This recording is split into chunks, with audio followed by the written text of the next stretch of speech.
trying to figure out how to do this.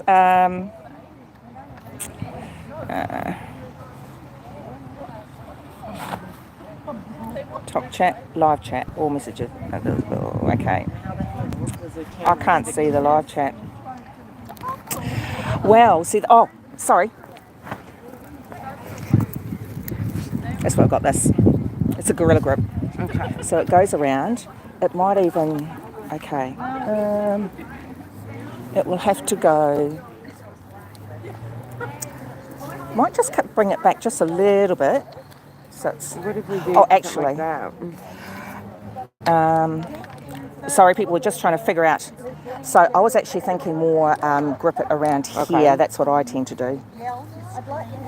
Even so it just rests on that, you know what I mean? Yeah. To just wrench it around there.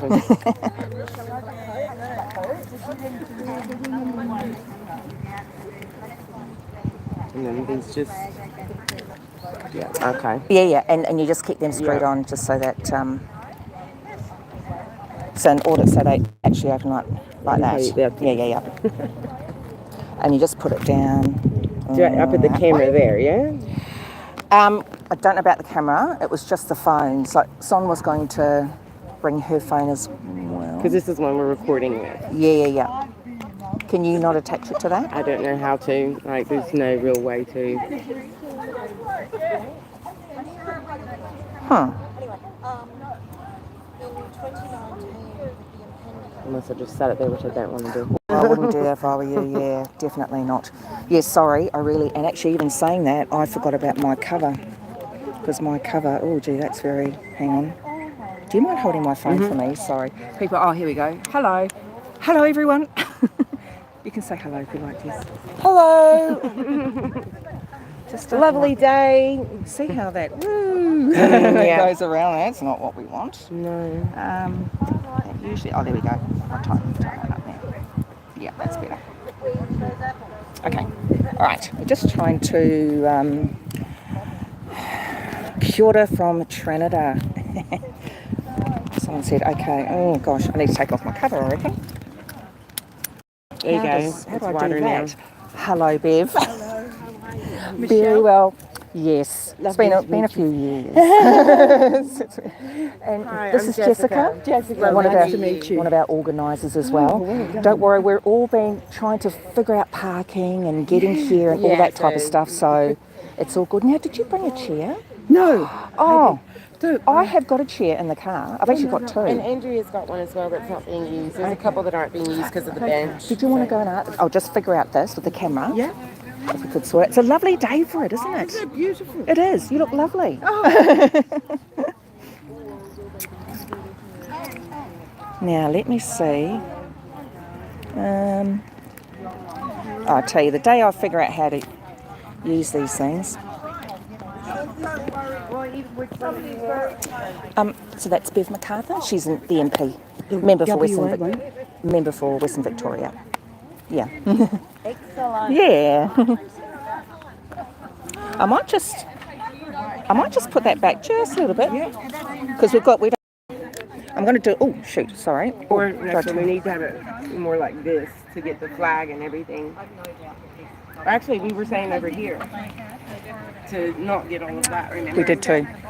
Oh, look at those lovely dogs. Let's just hope that the dogs don't.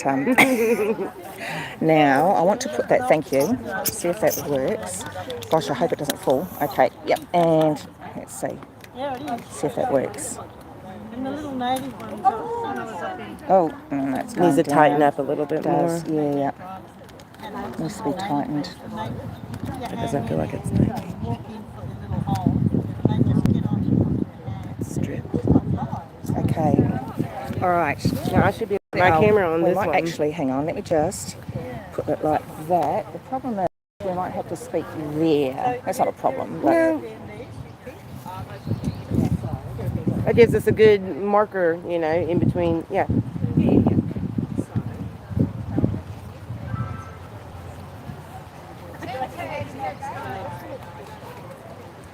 Yeah.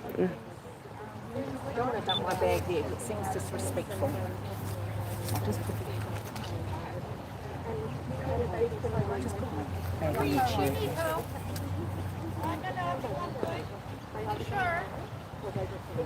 It's bloody late now. I'm nearly finished.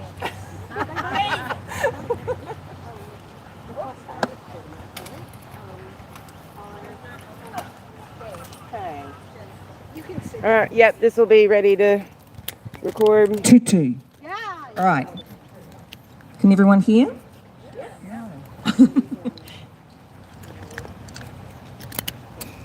Probably needs tuning down, right? Yeah. I do have a booming voice. All right. As long as we kiss the mic. That's what us musos say. Kiss the mic. Are you going to sing? No. Hello, Kate. No. Not today. Did you bring any like blue tack or something that I want to hold it out tomorrow? I don't have any blue tack, but I do have Because that would have been good. I don't know. Yeah. It might just...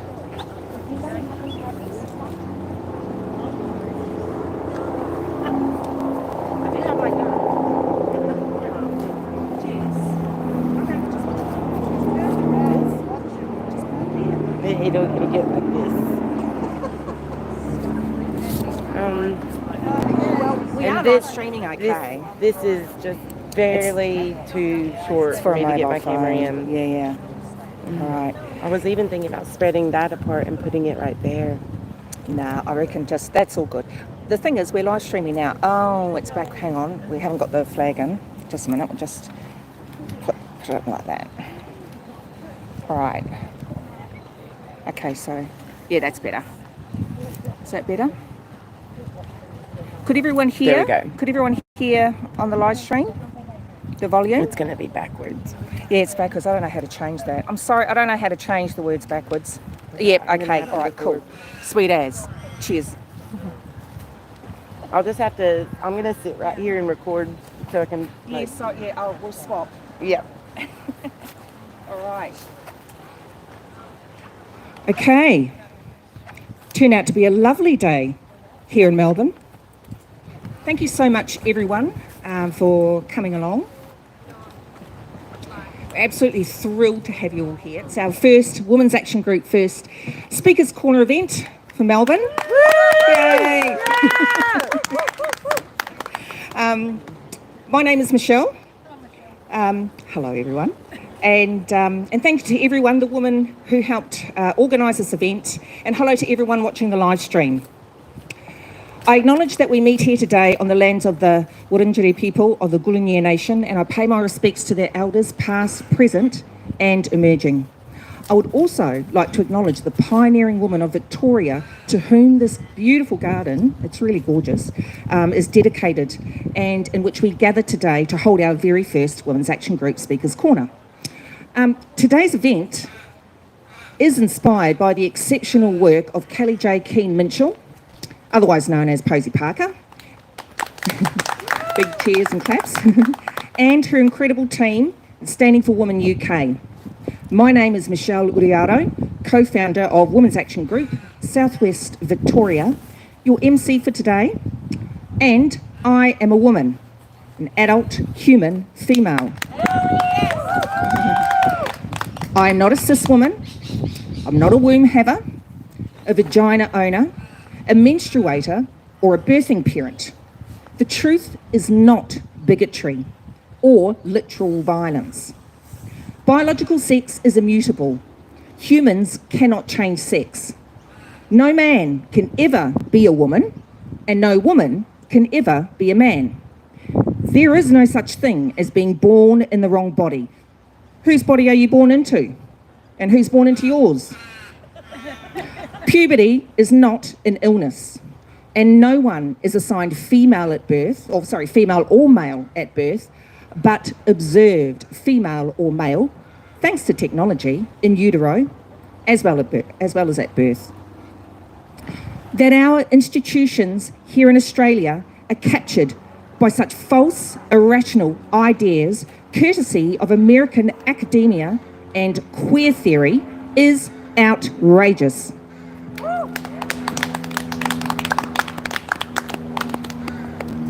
If we cannot accurately define what a woman is in language, then we cannot protect women in law. Biological reality exists regardless of our beliefs, regardless of our feelings, and regardless of the delusions of some politically and socially influential, porn-addled, autogynephilic men. Yeah. Yeah, I didn't come here to party. In a time that demands we women yield our tongues, we surrender all reason, we sacrifice our children, and we apple polish at the altar of the most contemptuous, the most sinister, narcissistic, misogynistic, and racist of ideologies, otherwise known as the synthetic sex agenda, hat tip to Jennifer Black, we say no. Women's Action Group was started in 2019 by a small group of women, I being one of them, from regional and rural Victoria. Our motivation? The ongoing erosion of women's rights and child safeguarding. We have campaigned tirelessly, lobbying politicians and decision makers to resist changes in regulation and law that will adversely impact women and children. The main focus of our founding year was to object changes proposed to the Births, Deaths and Marriages Act that would allow sex self-ID in Victoria. We were joined in this fight, and subsequent others, by many women's groups around Australia at the time, such as the Victorian Women's Guild, IWD Brisbane Meanjin, Women Speak Tasmania, and the Wagga Feminist.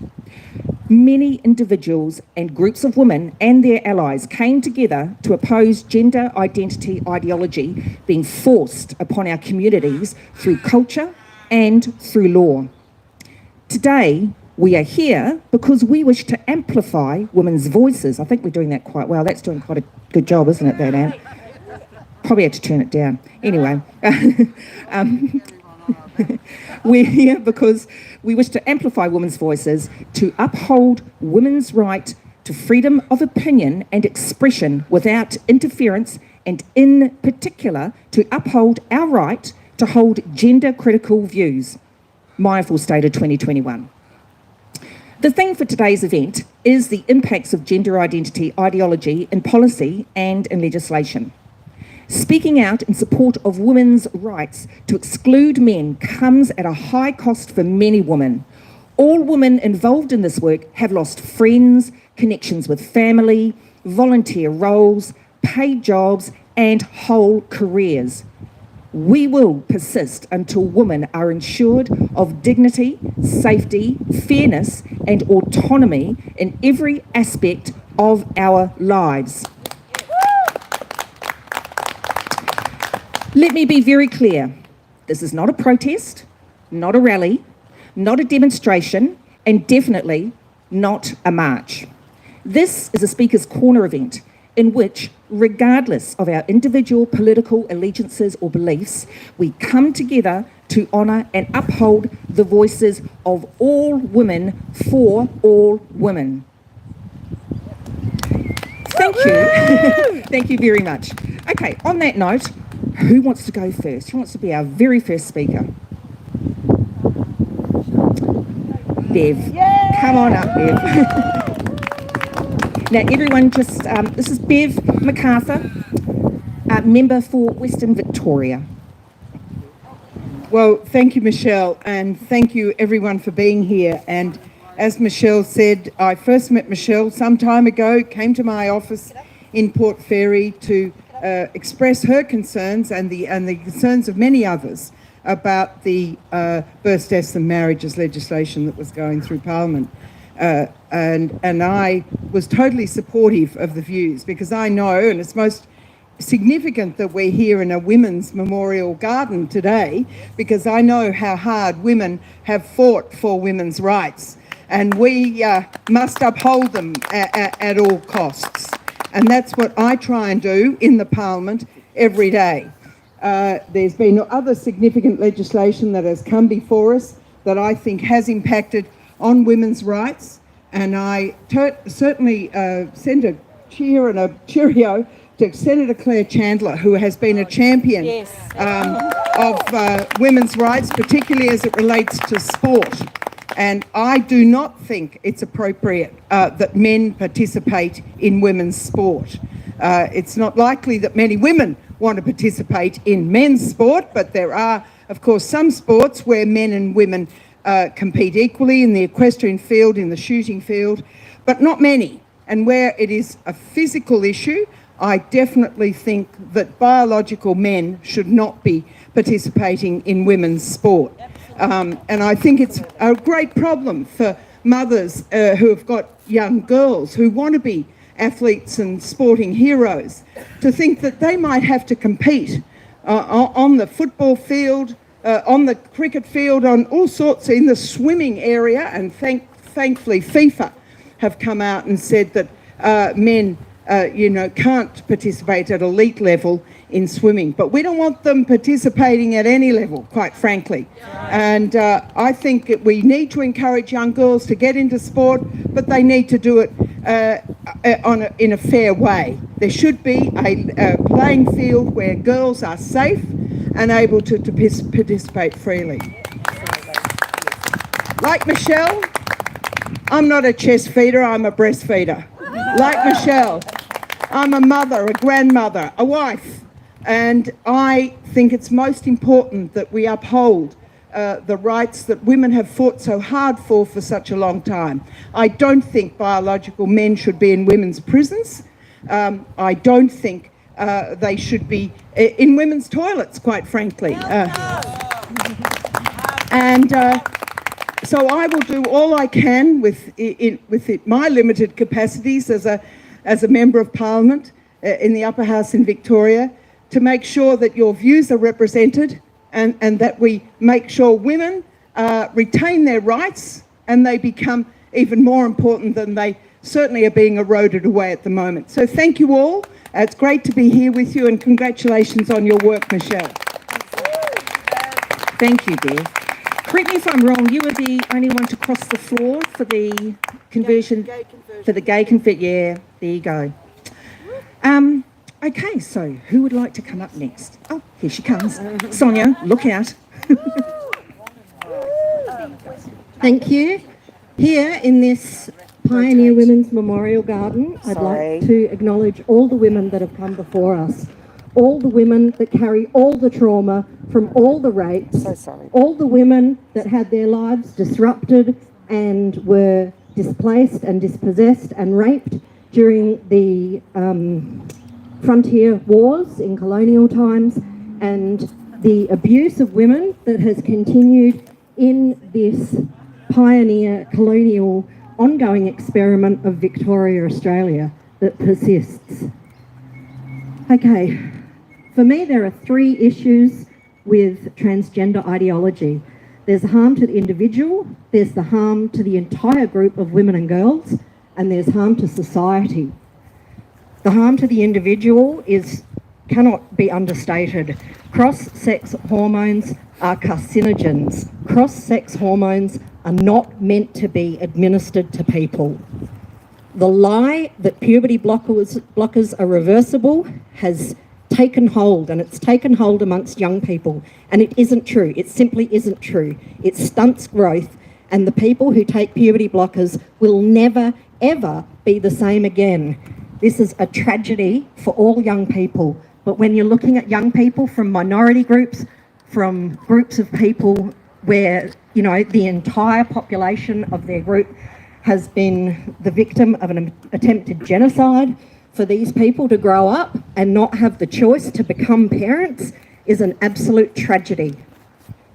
The harm to all women and girls comes in that we can no longer exclude men.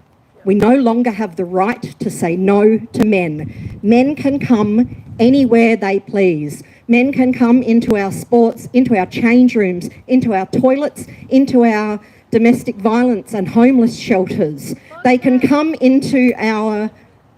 Fuck that. They can come into our That was rape Holly Lawford crisis Smith. support groups. They can come into our miscarriage support groups. Never, ever, ever underestimate the depravity of men that seek to insert themselves into women's business. Women should be allowed to say no. We demand the right to I'm going to have no to hold to it, men. sorry. No to men in women's prisons. No to women's hospitals. No, no. The greater harm to society comes to everybody. There are laws that have been enacted with such meaningless language. Laws have been enacted full of words, terminology and phrases that have no legal meaning. No legal meaning. This affects everybody. This affects everybody. This affects what we can say. This affects that we can tell the truth. We can tell the truth. We can see before us a man and call him a man. This affects that women can say to men. I'm trying to take All right. pictures too. This is really, really damaging, and we will undo it. We will not rest until this is undone. Thank you. Thank you, Sonia. That was riveting. Actually, we'll just take a quick break because we're just trying to fix our camera holder thingy. Won't be long. Thank you. Hang on, let me just... Sorry, can you flip that off first? Just while we're doing this. Thank you. Okay, go. Well, that's it. It's that back there. See Yeah. yeah, it's not... You have to kind of keep it tilted back. It's stripped, so it doesn't actually go fully tight. Oh, see? It won't, yeah. If I let that go, it'll just spin. And now it's got more of that than that. So you want it there. No. What is this? We just need something to counteract this. Hold on. Yeah, I'll hold that while you're looking there. No, hold on. What about another phone? Just going to drape something over it. Just drape it over. Yep. The counterbalance. Oh, sorry. Get it where it needs to be.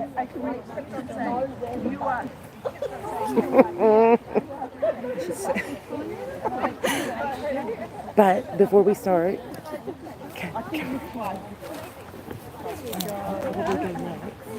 all you have to do to get this record, okay, I'll push record, and you can just sit here so that you can hold it really level, or whatever. Yeah, hold it really level. Yeah, I'll get it going. As long as you see the time ticking down in this corner, you're recording. If not, flag at me and I'll come in, because I want to get my speech on. Yeah, I hardly ever get my speech recorded. All right, and I'll need to keep it on. Don't bloody fall off the back. Okay, I think we've got it sorted. We have a workaround that I think is quite ingenious. Just no one go near the tripod. Thank you. Okay. All right, our next speaker is Jessica. Come on up to the mic, Jessica. You want me to hold something? Oh, Louise asked us. You want me to hold something?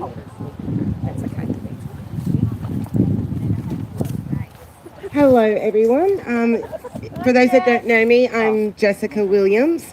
I have a message for women in Victoria and across Australia.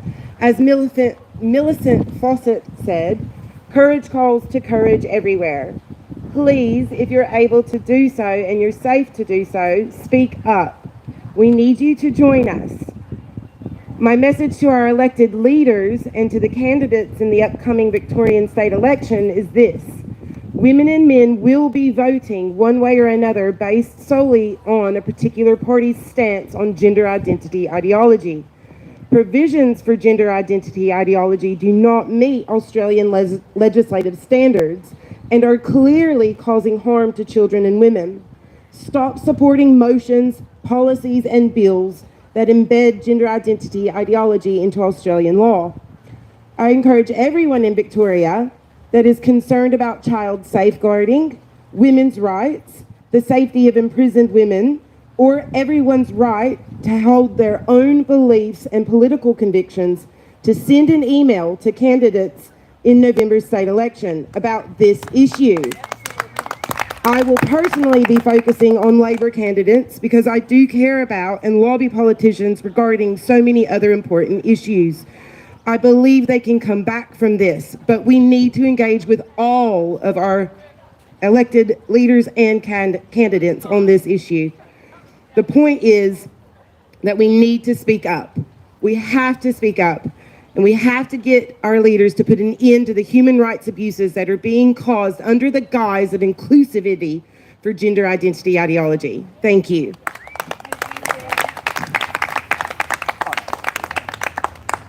Yep, got it. Okay. All right. Who would like to come and speak next? Come on up to the mic, Kate. Dragonfly. There you go. Hi, I'm Kate. I'm nobody. But I'm going to speak up about this because it matters. And I think that if you can, you should. This is a just cause. Women's rights are a just cause, and we have every right to demand our own spaces, freedom of association. Lesbians are female, homosexual women. Come on. There's no male lesbian anywhere, ever. That doesn't happen, and women are allowed to say so. So even if you know one, if you can, say something. This is a just cause. Thank you. Kate is right. No man can ever be a lesbian. I forgot to say that, I think, in my opening speech. But that's a very, very good point. You know, there are certain women who this, ideology obviously impacts, or agenda, I should say, impacts, first and foremost. And that is women who are in relationships with these men who decide, these men decide middle age that they're a woman. And, you speak to these women, they are called trans widows. And the abuse that they suffer at the hands of these men is absolutely astonishing. And then the next, of course, would be lesbians. Men telling them that they're lesbians and therefore they must date them. That's just rape culture. Anyway, on that note, who would like to go next? Come on up to the mic, Lou. That's why I'm standing. There you go. Hi everybody, my name's Louise. Just hold it up to you. Hold it up to your mouth. That's There? it. Yeah, that's it. So I'm going to talk to you as a nana, and how the trans ideology has impacted me. I'm now nana to 3 little boys, and they're primary school age and kindergarten age. And they're being taught right now that a boy can change into a girl. And that just blows my mind that my little grandsons are growing up actually believing that.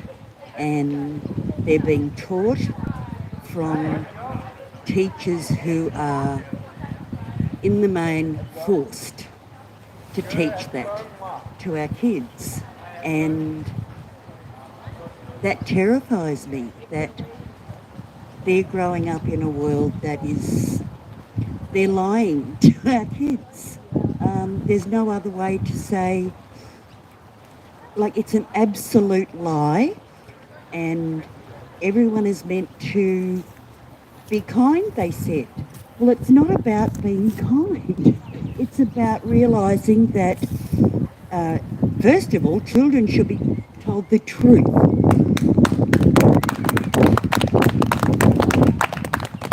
And hearing people talk about the trans women are women, the mantra that gets screamed at you if you dare to question it,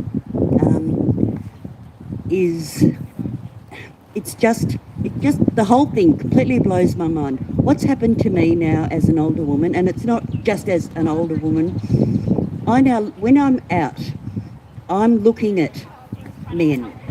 Because now, I mean, a man who looks like just your regular man can be a woman, and I won't know it.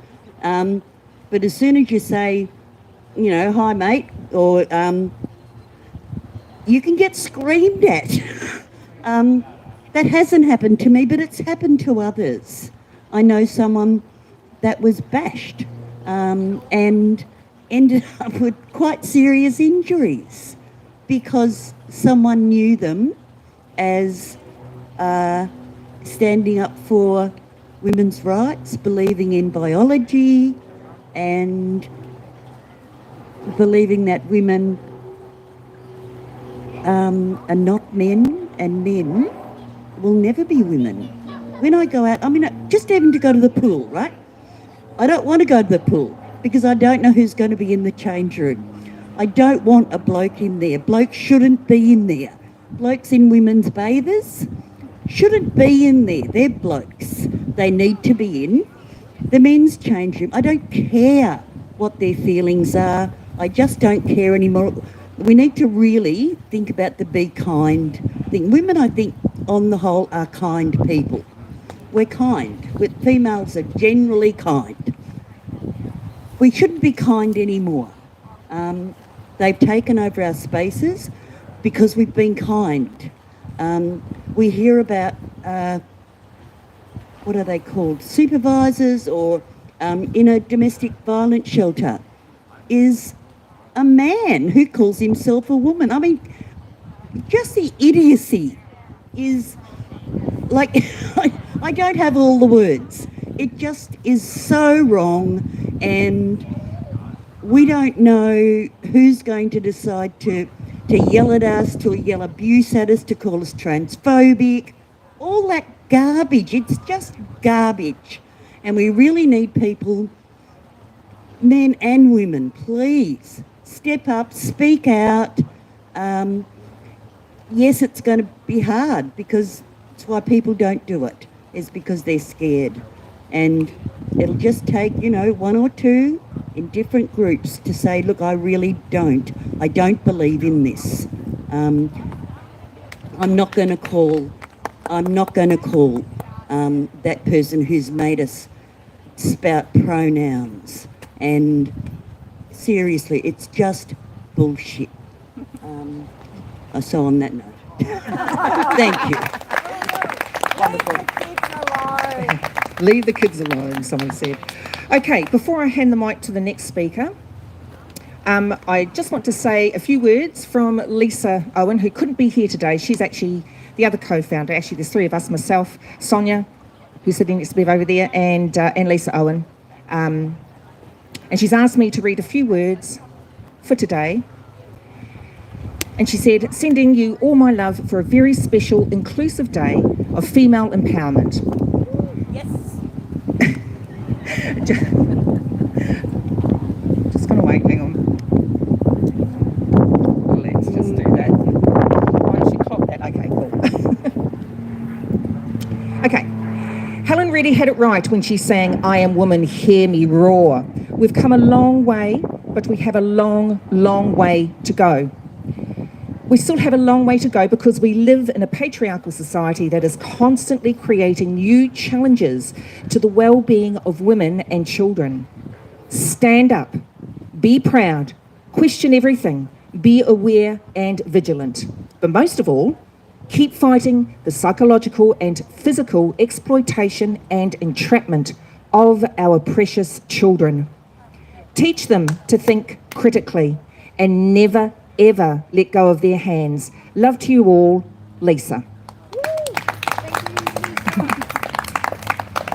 Alrighty, our next speaker has been crafting her speech for the last 2 months.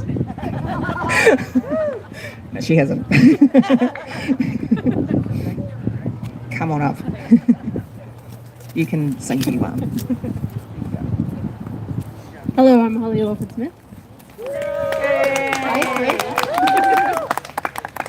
So last week, the University of Melbourne held an event, which many of you were at, looking at the participation of public bodies, including universities, in the Australian Workplace Equality Index, run by ACON's Pride and Diversity Group. The index is arguably one of the main vehicles pushing gender identity ideology into workplace policy.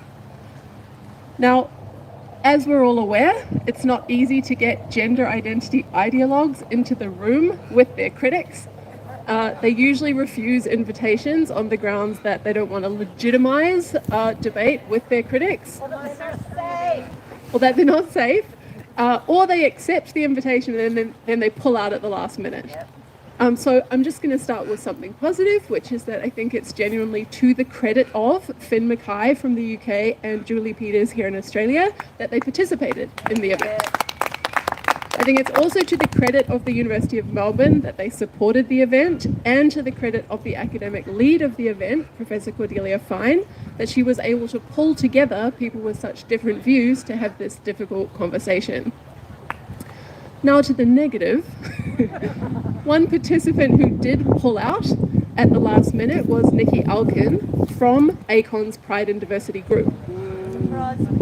And this was a great pity because some of the items in the AWEI create conflicts of interest with other workplace minority groups. And I think many of us who signed up for the event would have liked to hear those conflicts acknowledged and addressed by a representative of the group that created them.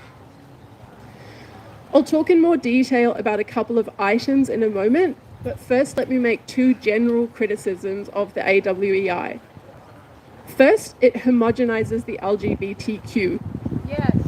Very occasionally during the 20,000 word document, an item will in fact separate out sexual orientation, trans and gender diverse status and intersex status. But usually, for example, in the entire section on staff LGBTQ networks, the LGBTQ is treated as a single entity, just like an employer might work to establish, say, a women's network or a disability network.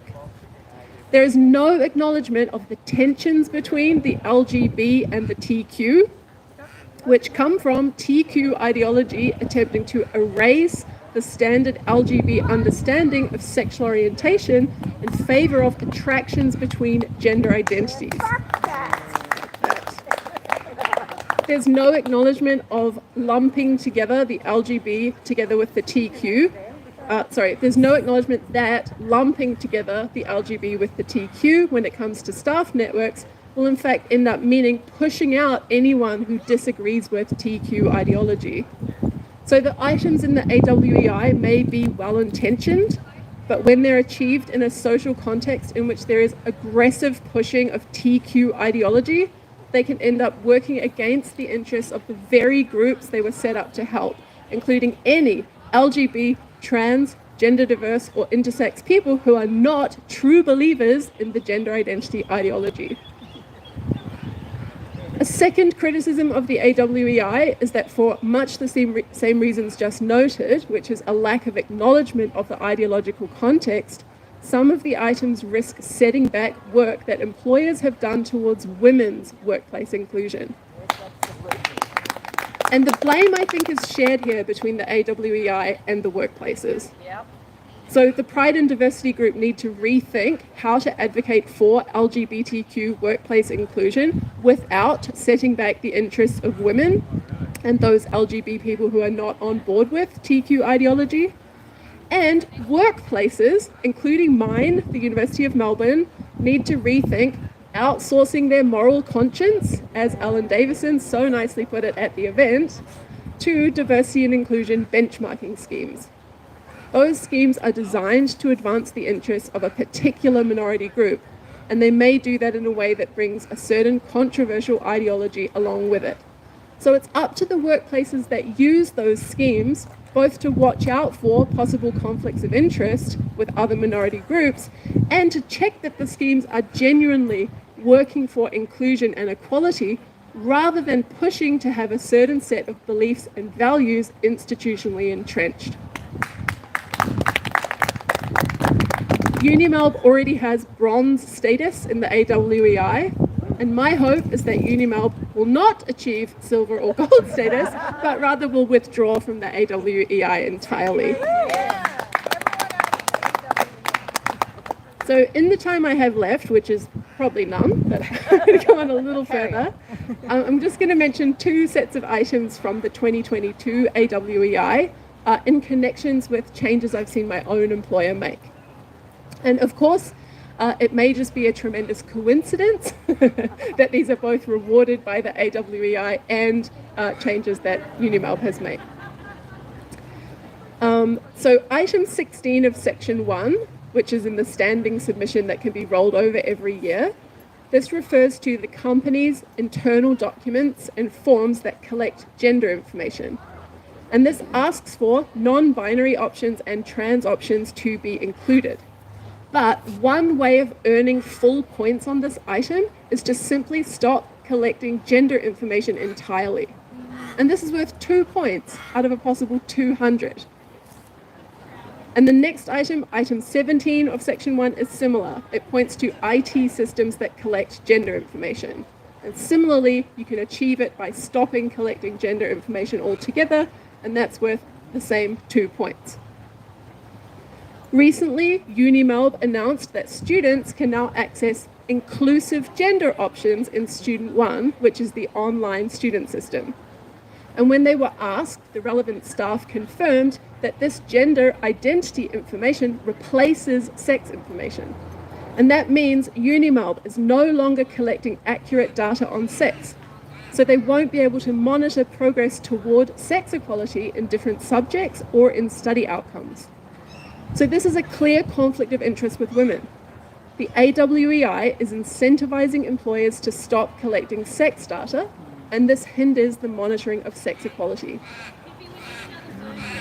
Second thing I wanted to mention, and then I'm done, items 19 to 20 of section 2 are all about having LGBTQ employee networks, such as a staff pride network.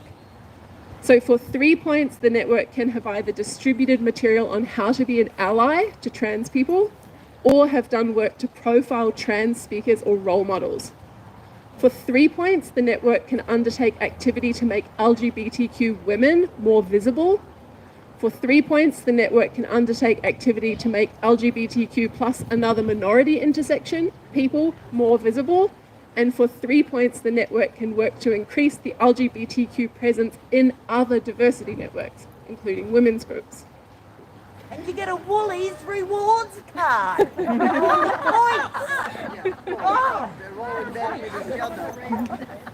So again, this could all be innocuous, but given what we know about what TQ ideology is like, we know that having a homogenous LGBTQ network in the first place is likely to mean anyone who disagrees with TQ ideology is pushed out.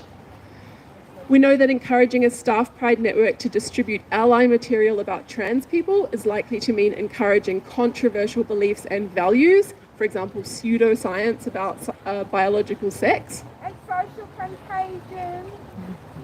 We know that increasing the profile of quote-unquote LGBTQ women is not likely to mean lesbians and is likely to mean men with gender identities. And we know that pushing for LGBTQ inclusion in other diversity networks is quite possibly going to mean hijacking or subverting those other networks, as it would do when it means pushing men into women's networks. And on this point, the Academic Women in Leadership program that UniMelb runs as additional training for women staff is now open to trans women. There's much more I could have said, because as I've said already, these documents and items run to over 20,000 words, and I think there's a potential for conflict of interest in lots of the items. But these are two important ones, and I think they show that workplaces need to be a lot more cautious about who they're accepting diversity and inclusion training from and why. Thanks.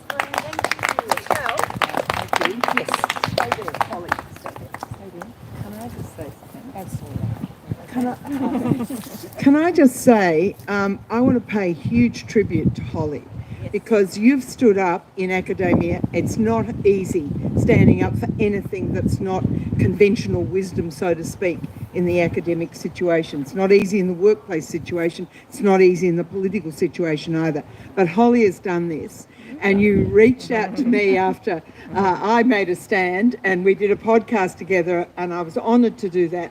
I'm particularly honoured to be here with you today because I think you're a champion.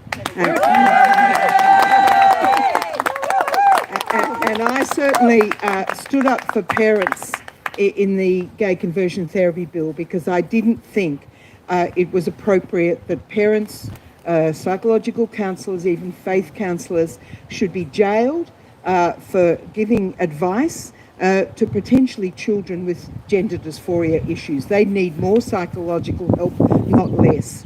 And the many professionals that came to me said that'll take us out of the space when these children often, and I think it's appalling that children under 18 were going to be subjected to their parents not being able to even be informed about them potentially going through gender dysphoria, going through a transitioning process without the parents' permission or involvement. So congratulations, Holly, on the amazing work you do, and against all odds, it can't be easy, and I take my hat off to you.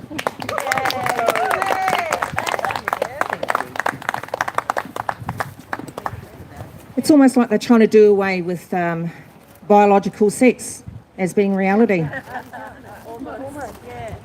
Oh, hello, Jasmine. We have our next speaker. Come on up to the mic.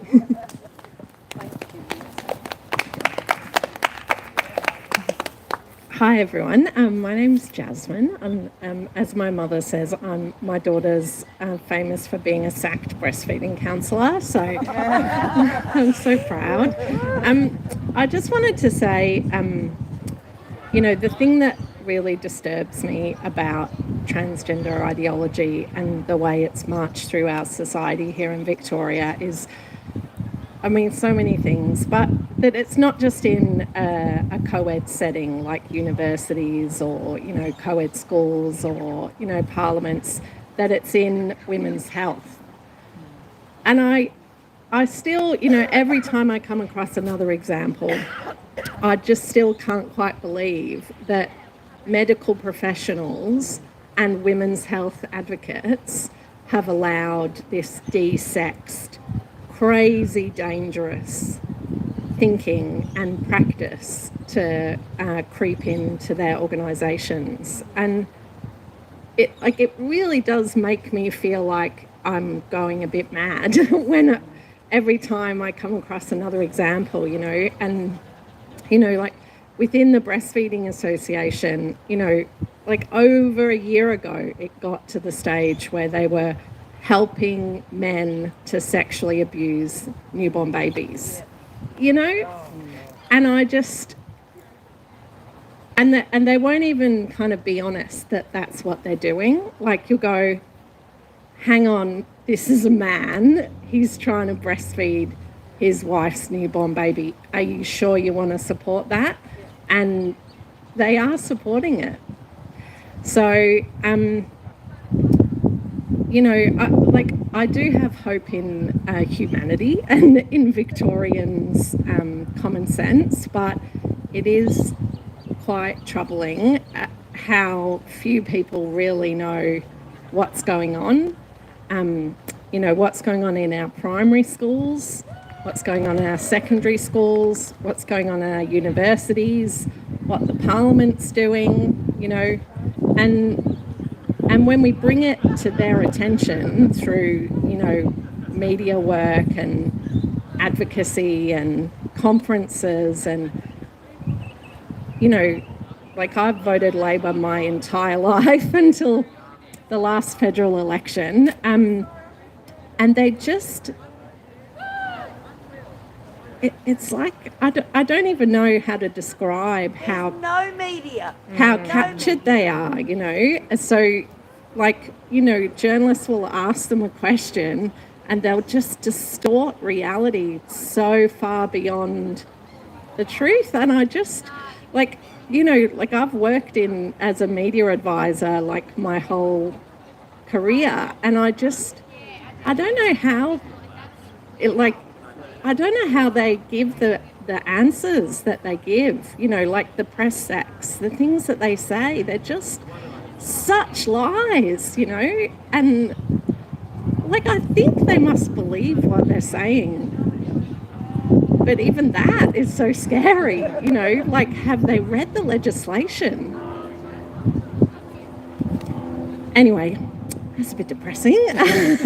So, you know, I guess we just keep going and keep telling everyone who will listen what's going on.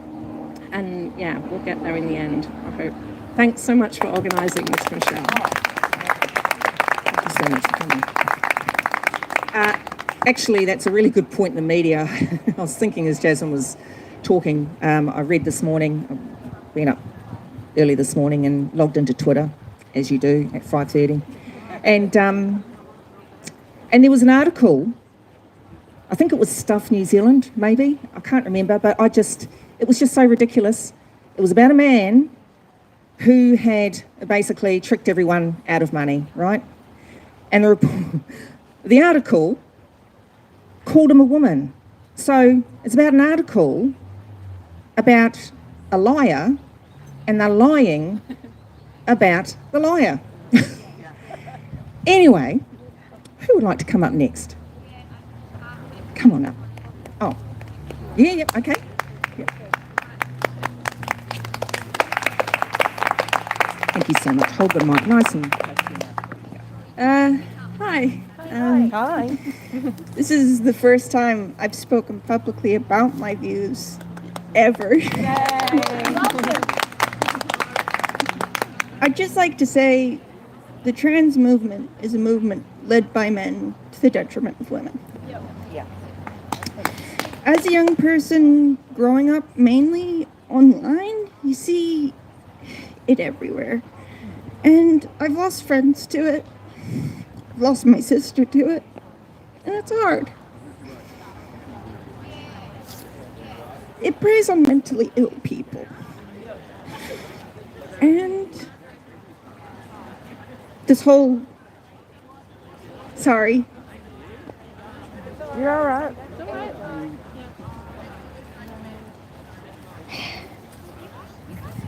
I think what's frustrating the most about it is just a rejection of science. All literature says, everything that's pointed to it, if a child goes through gender dysphoria, they get and are allowed to go through puberty, they grow out of it by the time they reach it. But it's scary to think, I think this movement has been led by dark actors. The WPATH, the world's leading trans health experts, have been linked to castration fetish forms. Unix is now an identity. Yep. And yeah, I just don't really know what to say. I guess the only thing I can say is that I'm confused and that the world's confused.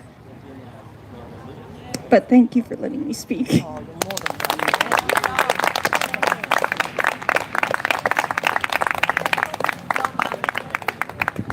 And so we see, you know, how it can really, truly harm people, this ideology, this agenda, synthetic sex agenda. Anyway, who would like to come and speak next? Come on down. Awesome. Sorry, I've come all this way, I'll bloody kick myself if I don't speak. I think what I have to say will lead on really well from the last two speakers. My name's Fiona and I work in healthcare in the public system in Melbourne. Hope they don't sack me for doing this, but whatever. Let me know if they do it, I'll make it. There'll be several useless meetings first and, you know, it'll go through a process. Basically as a primary healthcare worker in the public system here, I'm being expected, and my colleagues are being expected, not asked, expected, to buy into and profess bullshit about science and about humans. We're there to treat people with medicine, and we treat everyone who walks through the door, but I'm not going to pretend that a man is a female patient.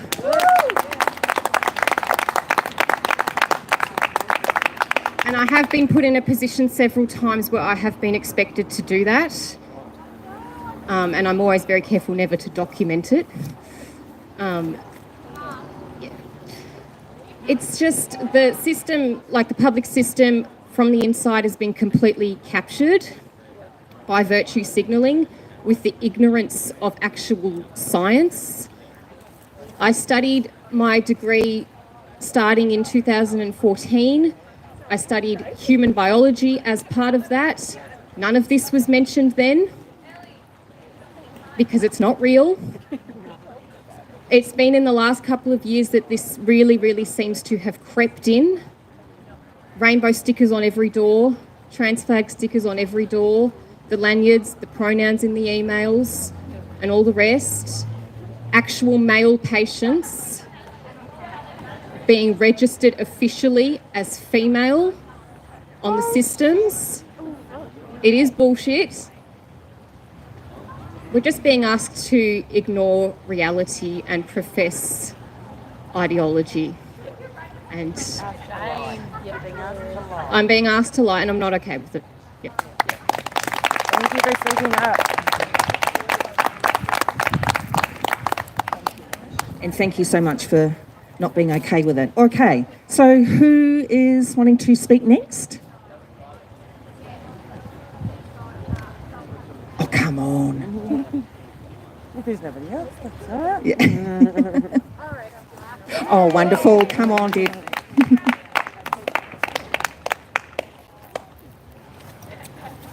I didn't think of anything to say. I didn't think of anything to say at all, as a matter of fact, but I think about it all the time. And I think about the fight as a lesbian for lesbian and gay rights. And I am incensed at the destruction of all the work that we did to get ourselves to a place in society where we could just be left alone, where we could just be ourselves and not have to worry about it. When I moved to Australia, I came from a place where it was still a struggle. And I moved here and nobody cared. Everybody was fine. If I was in the hospital and my partner was by my side, they just assumed that was normal. Nobody gave a shit. But now they do.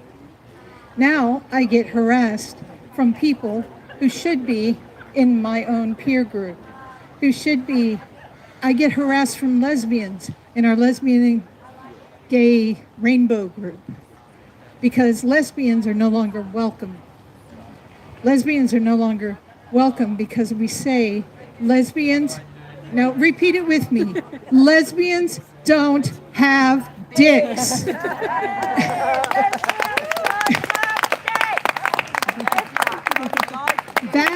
That has become a crime in some eyes. It's become a hateful thing to say. Well, then if you must call me hateful, that's up to you. That's your own dysfunction. Because I'm not a hateful person. I'm somebody who has fought hard to be who I am and be get along in the world, and that's what I want to do. These people do not want to get along in the world. They want us to participate in their fetish. They want us to affirm them. I don't care if you know I'm a lesbian, if you come up, I don't want you to say, "Oh, I'm so happy to see a lesbian today." I don't care. But these people, if you don't acknowledge, if you don't speak to them as though they are special, that is a problem. That makes you homophobic. Makes you transphobic. And I am sick to death, not only of the misogyny of this movement, but of the homophobia of this movement. One more time. Lesbians don't have dicks. Thanks, dude. Well, I'm glad to see you today. Anyone else would like to speak?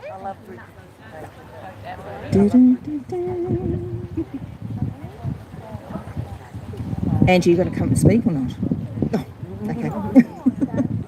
Anyone want to speak? I think that was very successful. Yeah. Thank you to all of the speakers. Now, usually at Speakers Corner events, all the women go first and then the penis havers go last. So would the one penis haver like to come and speak? Come on up. Wonderful. Beautiful day.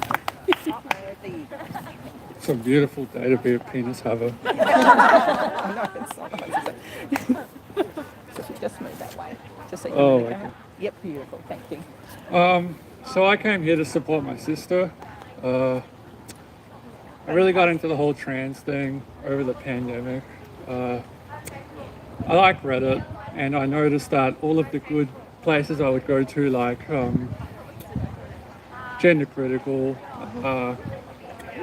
It's a Fetish, they all got taken down. And so, because they're all transphobic apparently. And so I really got into so I'm quite interested in science, I'm quite interested in psychology. So, and I kept noticing that so many serial killers have quite a number of paraphilias. And quite a common paraphilia is cross-dressing, it's sexual cross-dressing. That's exactly so right. you have quite a number of them who would engage in sort of quite nasty behaviours where they would steal women's underwear, and then that behaviour would escalate to murder eventually. So it was at that point that I started sort of to recognise that autogynephilia is quite a common thing in men.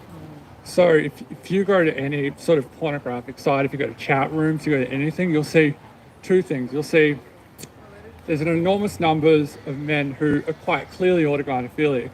And the second thing you'll notice is quite a number of people who identify with having a sissy fetish. Those things essentially, to me, are two sides of the same coin. And I think Blanchard said something to the effect of maybe 3%, somewhat similar to male homosexuality. So that number is potentially autogynephilic. So we're talking about quite a significant number of men in the general population. And we know with autogynephilia that it tends to escalate over time. So in the past, we would have groups like the Beaumont Society, where they would all undertake cross-dressing behaviours, and they had partners, and that was quite lovely because they would have dinner balls and things like that. And the wife was quite depressed from the outside, but they were having a gay old time, and they described it as quite relaxing. But now what's happening is we're giving people permission to live their fetish in everyday life. And the difficulty with that is the more that a person engages with their fetish, the more those behaviours escalate. And we know that that escalation can take a number of forms. But in the case of autogynephilia, that takes two principal forms in my view. First is the journey to transition sort of speeds up, and in actual fact, they're the more likely of the two types of transitioners to have their penis removed.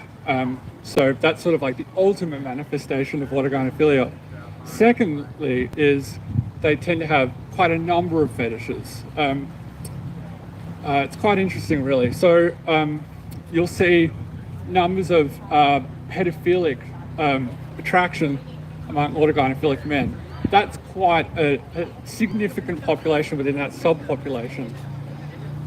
You see them with fetishes for wearing diapers, you'll see them with fetishes for a whole range of things. So, you know, the problem with that is when you get significant components of the male population who start believing these sorts of things, that feeds into other sorts of behaviours. So for example, inceldom, which is another really growing difficulty that as a population we're going to have to face, because we know that physical relationships are declining in the West. If we looked at places like Japan, the rates of marriage have fallen dramatically. And we know that's happening in Australia. So we know that the rates of incel are going to be increasing. And when you combine that with a society that sort of accepts and really uplifts autogynephiles, I think you're going to create kind of a really big powder keg for quite a lot of violence. And we're seeing that with whenever women organise and they undertake marches, we see the violent reaction against women is pronounced. We see that it's beyond the scope of what you would see with other sorts of behaviours. And one other thing I would like to say before I finish, because I feel like I've spoken too much, is we know that there have been studies of transitioners, particularly in other countries. So I always laugh when they say gender identity is quite progressive, it's quite liberal. Well, is that really the reality? Because we know that it is actually those places that are the most homophobic that embrace gender identity, or they're the earliest adopters of gender identity, and they tend to be quite enthusiastic about its adoption. So in particular, I'm thinking about the Islamic countries, Iran, for example. Homosexuality is illegal in Iran. It's illegal in many countries. It's illegal in 80 countries. How many countries is it illegal to be trans in? 0. Iran, you're only able to be a homosexual male if you undertake a transition. That's fully funded by the government. So I see, what was I talking about? I got completely lost. Anyway, I'd just like to say that I see this as a terrible injustice that's happening to women. And I think it's going to get worse before it gets better. But I'm very happy to see some really spectacular thinkers like Holly, who I've read quite a lot about, and I'd like to be more involved, probably from the shadows, if I can be. Anyway, thank you. Thank you so much. Okay, so that about wraps it up. I will just say quickly though, most of you here have already heard me say this before, but I am a co-founder also for Manawahine Kōrero, thank you, who are also hosting our live stream today. Yes, shout out to Rex and to Di and Philippa. And I just wanted to quickly say that this ideology is also impacting our culture. So I was raised in my culture, and there was no mention of men pretending to be women because, you know, obviously that's the largest demographic from what I can tell, or even children being born in the wrong body. In fact, I mean, I would argue that to suggest that would actually be what we say tapu, which is sacred. And I'm probably going to say something a bit, I don't know, very native, but you know, in our culture, women are the life givers. You know, we are the ones that bear children. We are the ones that, you know, that we bear. Without us, civilization wouldn't exist. Men can put their seed anywhere, but once it's with us, it's up to, you know, our bodies actually do the magic and produce every single human being alive.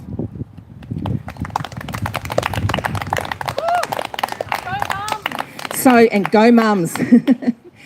And, you know, we have seen many Indigenous cultures being contaminated with this agenda, with this ideology. I can't speak for any other culture, obviously, but, I mean, humans can't change sex. It is a fact. And on that note, I'd just like to thank everyone for coming today. We're so thrilled. And also to Bev for attending. Thank you. We did ask quite a few MPs, and Bev was the one who was available today and was keen to come. So thank you so much. And that's it. Maybe a group photo. Oh yes. Everybody really lobbies women MPs. Yeah. You know, because women have voted for all this stuff. Bev is just saying make sure that everyone lobbies women MPs, and she's absolutely right on that. I totally agree. You can. We'll leave that one with you, Holly.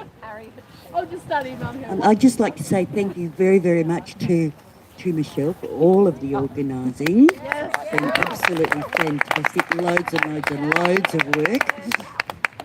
And to Jess, of course. Oh, thank you. And me, I made the flag. Yes. Gorgeous. And Sonia.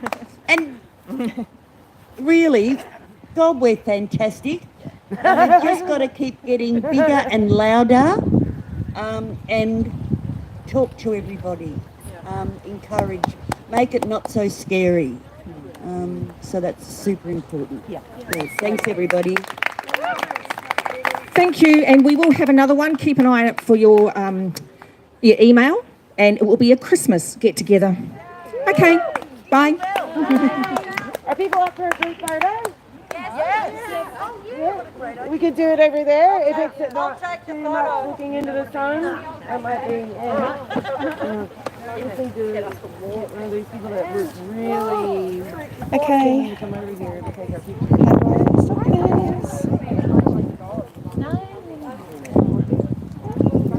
Do you mind? Okay. Yeah, he's going to. So all the women can be in. Oh, but she doesn't want it. Oh, you don't want to be in it? Oh. Well, then everybody throw your phones over here if you want a picture.